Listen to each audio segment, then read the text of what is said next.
بسم اللہ الرحمن الرحیم۔ السلام علیکم۔ ابتدا رب العزت کے نام سے جس نے جان دی جہان دیا، اور درود السلام محمد وآل محمد پر۔ آئین ان کے ساتھ ناصر نقوی حاضر خدمت ہے۔ ناظرین، بڑی دلچسپ خبر ہے۔ عمران خان کے ہیلی کاپٹر پر نواز شریف کا قبضہ۔ حقیقی صحافی نے معافی نامہ جاری کر دیا۔ سویلین کا ٹرائل فوجی عدالت میں شروع ہو گیا۔ نواز شریف کے جلسے سے سیاسی ہلچل مچ گئی۔ کیا پیپلز پارٹی کے خواب بکھر گئے؟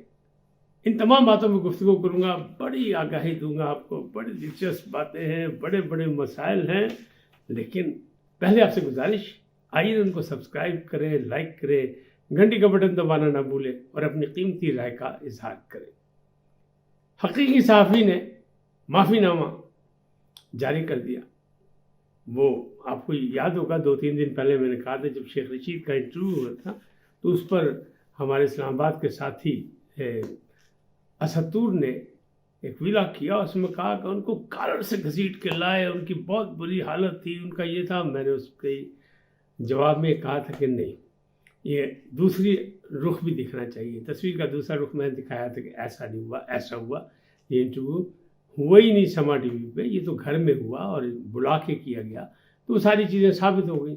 لیکن اچھی بات جو ہے وہ یہ ہے کہ اس نوجوان صحافی نے اس کو انا کا مسئلہ نہیں بنایا، بلکہ اسے معذرت کر لی اور معذرت نامہ جاری کیا۔ اپنے ولاگ میں کہا کہ نہیں، 3 سال سے میں ولاگ کر رہا ہوں اور یہ چوتھا فاؤل ہے، 3 پہلے ہو چکے ہیں، چوتھا یہ ہے۔ لیکن انہوں نے کہا میری تحقیق تھی، کوشش تھی، غلط ذرائع سے غلط باتیں مل گئی، وہ مجھے مس گائیڈ کیا گیا یا میں مس گائیڈ ہو گیا۔ بہرحال انسان غلطی کا پتلا ہے، غلطی کی ضرورت نہیں۔ لیکن اچھی بات یہ ہے کہ آج کے سوشل میڈیا کے دور میں جہاں کوئی غلطی تسلیم کرنے کو تیار نہیں، چونکہ وہ حقیقی صحافی ہے نا، اور وہ بھی مطلب پرانے دور میں یعنی عمران خان کے دور میں وہ بھی اذیت ناک صورتحال سے باقاعدہ دوچار ہو چکا ہے، تو اسے پتہ ہے ساری چیزوں کا، اس لیے اسے معذرت کر لی کہ جس کا دل دکھا ہے میں اس سے معذرت خواہوں کہ میری انفارمیشن غلط تھی، غلط میری غلطی سے تھی یا کسی کی غلطی سے تھی، لیکن بہرحال تو یہ ایک اچھی بات ہے جو آج کے دور میں نہیں ہو رہی۔ پرنٹ میڈیا کے دور میں تردید ہوتی تھی، اور جس کی خبر تردید ہو جائے اس کو بڑا دفتر میں باقاعدہ نوٹس جاری ہوتے تھے اور بڑی پوچھ گچھ چلتی تھی، لیکن اب جو دور ہے اس میں کوئی نہیں، نہ کوئی شرمندگی، نہ کوئی تردید، نہ کوئی مذمت۔ بہرحال اسطور نے ایک حقیقی صحافی ہونے کا باقاعدہ ایک ثبوت پیش کیا کہ دیکھیں اگر مجھ سے غلط ہوا تو میں معذرت خواہوں۔ اچھا، دوسری خبر کہ سویلین کا فوجی عدالت میں ٹرائل، تو فوجی عدالت میں 102 افراد ہیں، ان کی اطلاع دے دی گئی سپریم کورٹ کو، کیونکہ یہ طے تھا کہ وہ اطلاع دے کے کریں گے، تو ہو گیا شروع۔ اب اس میں جو لوگ سزا کاٹ چکے تھے دنوں کی، اور ان کے جو بھی جرائم ہیں، اگر ان کی سزا اتنی ہوئی تو انہیں فوری طور پر رہا کر دیا جائے گا، اور جو کچھ وہاں ہوگا جس کے بھی خلاف ہوگا اس کو سے فیصلے سے سپریم کورٹ کو آگاہ بھی کیا جائے گا۔ اور آج 5 رکنی بینچ جو ہے سپریم کورٹ کا، وہ بھی اس ملٹری کورٹس کے حوالے سے سماعت کر رہا ہے۔ یہ درخواست عمران خان صاحب کی ہے، اس پہ آج سماعت ہوگی۔ 5 رکنی بینچ ہے جس کو سربراہ جو ہیں وہ اعجاز الحسن ہے، جسٹس اعجاز الحسن۔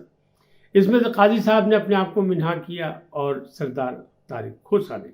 5 رکنی اب یہ ہے جو 5 رکنی ججز ہیں، ان میں 5 میں سے 4 یعنی ایک وہ جو ہے آفریدی صاحب، ان کے علاوہ جو 4 ہیں وہ وہی ہیں جو ہم خیال کہلاتے تھے۔ دیکھا اب ان کا ہم خیالی کہاں تک چلتی ہے اور کیا فیصلہ ہوتا ہے، لیکن بہرحال 4 وہ ہیں اور ایک دوسرے ہیں۔ بہر عدالت کا فیصلہ جو ہوگا وہ حتمی ہوگا اور بات سامنے آ جائے گی۔ 5 رکنی بینچ ہے۔ بہرحال نواز شریف کا جو لاہور کا جلسہ تھا اسے خاصی سیاسی ہلچل مچائی، بہت سے اس پر تنقید بھی ہو رہی ہے، بہت سے اس پر تعریف بھی ہو رہی ہے، اور اخبارات کے تراشے بھی دکھائے جا رہے ہیں کہ جناب پوری طریقے سے قابو کیا مریم نے، پورا اس کو آرگنائز کیا جس انداز میں، پورے پاکستان سے لوگ آئے، تو جلسہ تو کامیاب تھا۔ اب بیانیہ کامیاب ہوا یا نہیں ہوا تو وہ صلح پسندی کا بیانیہ تھا، ملکی ترقی کا اور معاشی ترقی کا بیانیہ تھا، وہ نواز شریف صاحب نے دیا، اور انہوں نے کہا میں ہم انتقام کی سیاست نہیں کریں گے، یعنی جارحانہ انداز میں۔ ایک تو عمر کا بھی حصہ ہے، دوسرا بھی ان پر مقدمات بھی ہیں، ابھی تو انہیں عدالت میں بھی پیش ہونا ہے، ان کی حفاظتی ضمانت ہے صرف 24 تک، لیکن اس کے بعد کے معاملات بھی ہیں، لہٰذا انہوں نے بڑا، تو میرا خیال ہے کہ انہوں نے وہ نہیں ہے slow and steady wins the race, یعنی کچھوے کی چال سے چلنے کی کوشش کی، لیکن فی الحال ان پر تنقید بہت ہو رہی ہے۔ مولانا فضل الرحمان جو پی ڈی ایم کے سربراہ تھے اور جے یو آئی کے بھی سربراہ ہیں، انہوں نے کہا یہ خوش آمد ہے کہ نواز شریف صاحب واپس آئے، اور انہیں کا جبر اور تسلط جو ہے وہ جتنا مرضی سخت ہو لیکن وہ زیادہ دیر پا نہیں ہوتا، ختم ہو جاتا ہے، اور وہ ختم ہو گیا۔ کوئی بھی کسی کو اپنے محب وطن پاکستانی کو پاکستان آنے سے نہیں روک سکا، لہٰذا وہ آ گئے۔ انہوں نے کہا ان سے بہت سی امیدیں وابستہ ہیں۔ چودھری شجاعت نے کہا بالکل صحیح ہے، ہم خوش آمد قرار دیتے ہیں ان کی آمد کو، ہم کو خوش آمدید کہتے ہیں، لیکن مشکل حالات ہیں، معاشی معاملات کو سدھارنے کے لیے نواز شریف کو بہت محنت کرنی پڑے گی۔ لیکن پیپلز پارٹی کی جانب سے اس پر تنقید ہوئی، اور تحریک انصاف نے بھی مکمل تنقید کی۔ تحریک انصاف کہتی ہے یہ تو جتنا معاشی پلان دیا گیا ہے وہ سارا وہی ہے جو اشتہاروں میں ہوتا ہے، اس کے علاوہ کچھ نہیں ہے۔ اور اخبارات کے اشتہارات دیکھیں، چاہے وہ عمران خان کا دور ہو، چاہے وہ، یعنی آپ اسکرین پہ دیکھ سکتے ہیں، ہم دکھانے کی کوشش کریں گے، میں اپنے ایڈیٹر سے کہوں گا اس کو دکھائیں کہ عمران خان کے دور میں بھی اسی سے اشتہارات بازی ہوتی تھی، اور ساری فتوحات اشتہارات سے ہوتی تھی، رنگین اشتہارات، پورے صفحے کے اشتہارات۔ تو اس دفعہ بھی ہوا کہ مریم نے بھی کم پایا جناب، تمام اخبارات، یعنی آپ کے اہم ترین اخبارات، نوائے وقت، جنگ، خبریں، یہ وہ، ایکسپریس، سب میں پورا فرنٹ پیج انہوں نے خرید لیا۔ سب کی سرخی ہیں ایک ہی کہ نواز شریف آؤ بچاؤ پاکستان کو۔ یہ کیا مسئلہ ہے؟ یہ وہ صحافت ہے، اس کو میں تو نہیں مانتا صحافت، آپ مانے تو مانے، چاہے کسی کی جانب سے ہو، میں اس کو صحافت نہیں مانتا، یہ کوئی طریقہ کار نہیں ہے۔ بہرحال جلسہ ایک تھا، اچھا تھا، جلسہ ٹھیک تھا، اس میں 2-3 چیزوں کی خرابی نظر آئی، مثال کے طور پہ کہ عظمہ بخاری جو ہے ان کو، اور حنا پرویز بٹ جو لندن میں گئی تھی، یہ لوگ بڑی اہم کارکن ہیں مسلم لیگ نون کی، اور ان جیسی اور بہت سی، وہ اسٹیج پہ نزدیک نظر نہیں آئی۔ کہتے ہیں کہنے والے مریم اورنگزیب پہ الزام لگاتے ہیں کہ نہیں جی ان کی وجہ سے وہ دور رکھتی ہے، اور ان کی ڈیوٹی کہیں ایسی لگا دی جاتی ہے کہ بھائی نکرے لگ جاؤ، تسی کام جنہ مرضی کو سامنے نہیں آنا۔ اور اس بات کی نشاندہی نواز شریف نے خود کر دی کہ وہ پوچھ رہے تھے میری بہنیں کہاں ہیں، اسٹیج سے دیکھ رہے تھے، اور پھر انہوں نے کہا اچھا بس ٹھیک ہے، یہ ہے وہ ہے ان کی بڑی قربانی ہے سب کچھ۔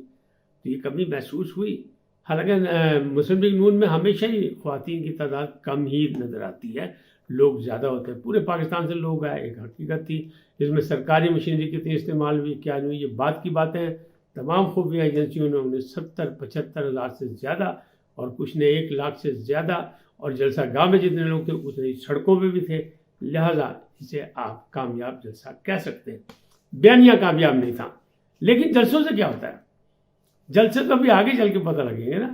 الیکشن کا نام بھی نہیں لیا، یہی کہہ رہے ہیں فیصل کنڈی صاحب پیپلز پارٹی کے جو سیکرٹری اطلاعات، انہوں نے کہا جناب الیکشن کا تو نام بھی نہیں لیا، اور کیا منشور دیا نہیں تو اپنا سی وی پیش کیا کہ میں نے یہ کیا، میرا یہ کارنامہ، میرا فلانا، انہوں نے بھی تنقید کی، تحریک انصاف نے بھی تنقید کی۔ باقی جو ہے وہ چودھری شجاعت یا مولانا فضل الرحمان اور باقی لوگوں کا ٹھیک ہے، ایک اچھا سلسلہ ہے، مل کے جدوجہد کرنی چاہیے، نواز شریف صاحب نے بھی یہی کہا، لہذا سیاسی دنیا میں ہلچل مچ گئی۔ کہنے والے یہ کہہ رہے ہیں کہ کیا پیپلز پارٹی جو اتنی سخت الفاظ میں ان کی نیر بخاری بھی کہہ رہے ہیں کہ نواز شریف بھول جائیں کہ آئندہ وزیر اعظم نواز شریف ہوں گے، یاد رکھیں کہ آئندہ وزیر اعظم بلاول بھٹو زرداری ہوگی۔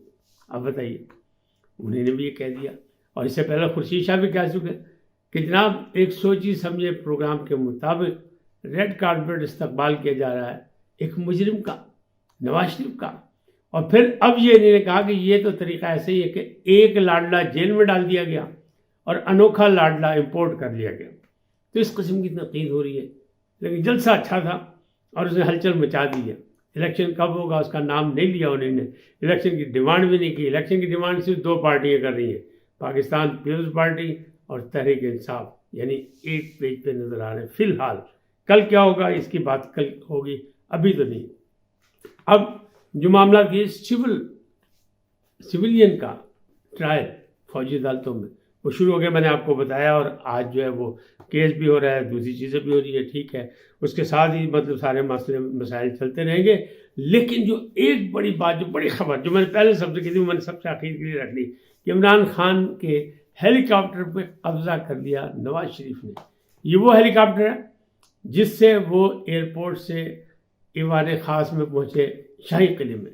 ماضی میں جب کسی سابق وزیر اعظم کو شاہی قلعے لے جانے کی بات کی جاتی ہے، لوگ گھبرا جاتے تھے کہ شاید وہاں قید و بند کی صحبتیں بڑھ جائیں. لیکن اب تو بڑے جشن کے ساتھ شاہی قلعے پہنچے ہیں. سابق وزیر اعظم، ریکارڈ ہولڈر وزیر اعظم، 3 دفعہ کے وزیر اعظم، وہ پہنچے وہاں ہیلی کاپٹر پہ.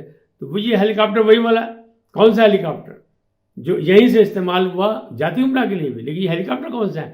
یہ وہ والا ہے جس پہ عمران خان شہر شہر گلی گلی کوچے کوچے پھرتے تھے.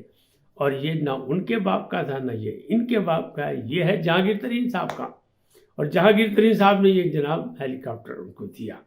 آپ دیکھ لیں، اب تمام متوالے اور تمام سیاسی کارکن اور تمام کھلاڑی سوچ لیں کہ سیاست میں کوئی چیز آخری نہیں ہوتی. جہانگیر ترین کا وہی ہیلی کاپٹر جو عمران خان یوز کر رہے تھے، حالات دیکھے، وقت دیکھے، یعنی سیاسی رخ بدلی، معاملات بدلے، تو اسی ہیلی کاپٹر کو نواز شریف استعمال کر رہے ہیں. کیسا؟ پھر آئی پی پی کے ساتھ جو ہے وہ معاملات جو ہیں وہ بھی بہتر ہو رہے ہیں. اس کا مطلب یہی ہے کہ جہانگیر ترین سے بھی رابطے میں موجود ہے نواز شریف صاحب. تو یہ ساری چیزیں آپ کے سامنے، یعنی سیاست میں کوئی چیز حتمی نہیں ہوتی، لہٰذا آپ نے فکر نہیں کرنی کہ الیکشن ہوگا کہ نہیں ہوگا. الیکشن جب ہوگا وہ جب ہوگا، الیکشن کب ہوگا کسی کو نہیں پتہ. اسی طرح کون کس کا اتحادی بنے گا، اب یہ ساری چیزیں ہونے کو تیار ہیں، لیکن سب ایک دوسرے کے ساتھ اتحادی ہوں گے اور ماضی کے اتحاد بدل جائیں گے، نئے اتحاد سامنے بنیں گے. آج اتنا ہی، پھر ملیں گے نئے موضوع کے ساتھ. جاتے جاتے آپ سے درخواست، آئیے ان کو سبسکرائب کریں، لائک کریں، گھنٹی کا بٹن دبانا نہ بھولیں، اور اپنی قیمتی رائے کا اظہار اپنی شخصیت کے مطابق کریں. سدا سلامت رہیں. اللہ نگہبان.